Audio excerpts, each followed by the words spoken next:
YCP నేత తాడిపత్రి మాజీ MLA Kethireddy పెద్దారెడ్డిపై TDP senior నేత జెసి ప్రభాకర్ రెడ్డి నిప్పులు చెరిగారు. గతంలో అధికారం అడ్డం పెట్టుకుని పెద్దారెడ్డి ప్రభుత్వ భూములు కబ్జా చేశారని ఆరోపించారు. సోలార్ ఫ్యాక్టరీకి రైతులు ఇచ్చిన భూములను బలవంతంగా లాక్కున్నారని మండిపడ్డారు. గతంలో పెద్దారెడ్డి భూమిలో అడుగు పెడితే తనను ఊరంతా తిప్పుతూ కొడతానన్నారని, ఇప్పుడు తన వాళ్లు పెద్దారెడ్డి భూమిలో అడుగు పెట్టారని, ఫెన్సింగ్ తీసేశారని, చేతనైతే వచ్చి కొట్టుకుంటూ పెద్దారెడ్డిపై విరుచుకుపడ్డారంటూ జెసి ప్రభాకర్ రెడ్డి అన్నారు. దేవుడు భూములను ఆక్రమించుకున్నారని ఆరోపించారు. గతంలో సారా అమ్మిన చరిత్ర పెద్దారెడ్డిదని ధ్వజమెత్తారు ప్రభాకర్ రెడ్డి. మా పెద్దారెడ్డి మాటలు వింటే మీరు ఒకవేళ ఆ మాటలు మిమ్మల్ని అంటే ఎట్లుంటది? ఆయన భూమి విషయంలో నేను కంప్లైంట్ చేసింది వాస్తవమే. నేను ఏది కూడా రికార్డ్ కానే పోతా. దగ్గర 240 ఎకరాలు చేసినావు.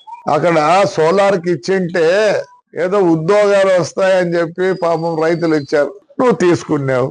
ఆ భూమి విషయంలో మాట్లాడుతూ నా భూమిలో వచ్చి కాళ్ళు నువ్వు గాని నీ బంధువులు గాని ఎవరైనా సరే వచ్చి కాళ్ళు పెడితే ఆ రోజు నన్ను ఎంతమంది కాపాడినా ఆయన వచ్చి ఇంట్లోంచి ఈడ్చుకొని పోయి ఊరంతా తిప్పి మెట్లతో కొడతాడంట నన్ను. అది భాష అయింది. నీ స్థలంలో కాళ్ళు పెట్టి నీ ఫెన్సింగ్ పీకినారు.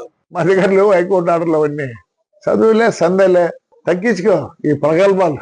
నీ ఇల్లు మొత్తం లీగల్ గానే పోతాం. మున్సిపాలిటీ స్థలం అంతా కొట్టేది అది కాదు, మళ్ళీ ఫ్రాడ్ చేసిన రిజిస్టర్ ఆఫీసులో ఫ్రాడ్ చేసినావు. 224 ఎకరాలు మన పీకలేదా? నువ్వు చెప్పి ఇప్పుడు పీకలేదా? మరి కొడుతురా వచ్చేది.